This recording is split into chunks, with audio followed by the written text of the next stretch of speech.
My name is Benjamin Griffith, and today I'll be presenting on multilingual access and inclusion in North Carolina Public Library websites. Specifically, we'll be comparing Roanoke Rapids Public Library and Chapel Hill Public Library and discussing how website design impacts multilingual access, especially for users of diverse language backgrounds in both rural and urban North Carolina communities. Why does this matter? It's crucial that all library constituents, no matter their background or language, feel welcome in the space and informed about what their library offers. Public libraries are community anchors, and their websites are often the first point of contact for many patrons. However, the way information is presented online can either include or unintentionally exclude members of our communities. Rural libraries, such as Roanoke Rapids Public Library, often operate with limited staff, smaller budgets, and fewer resources for long-term planning. As a result, they typically focus their online communication on their primary language of the region, which, in most of North Carolina, is English. On the other hand, larger urban libraries like Chapel Hill Public Library often have greater capacity, both financially and administratively, to serve multilingual communities online. Now, looking at the demographics, according to Simply Analytics, in Roanoke Rapids, over 90% of residents are English speaking, and about 7% speak Spanish. In Chapel Hill, around 81% speak English, 6% speak Spanish, and almost 4% speaks Chinese, including Mandarin. So even though Roanoke Rapids is a smaller service area, its population is still diverse and would benefit from multilingual online access, particularly in Spanish.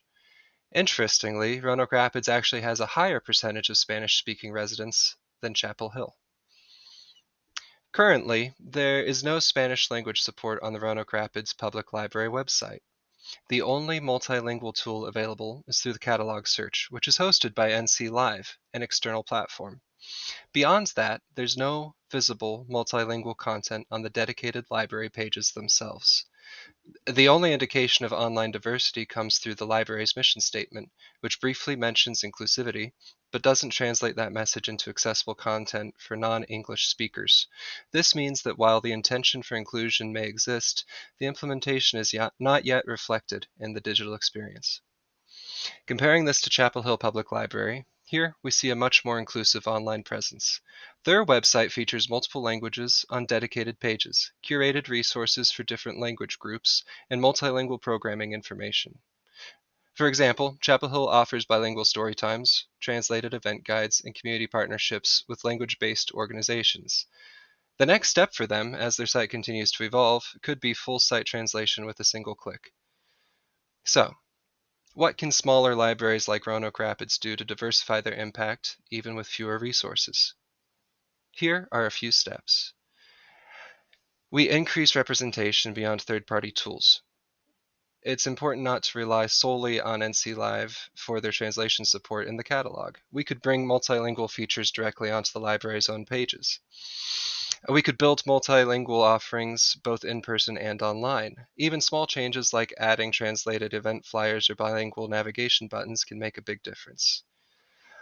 To that point, we could improve website functionality and access, using accessible design, easy-to-read language, and translation widgets to reach more users. We can support patrons' multilingual research needs, offering guidance and digital literacy support in languages spoken by local residents.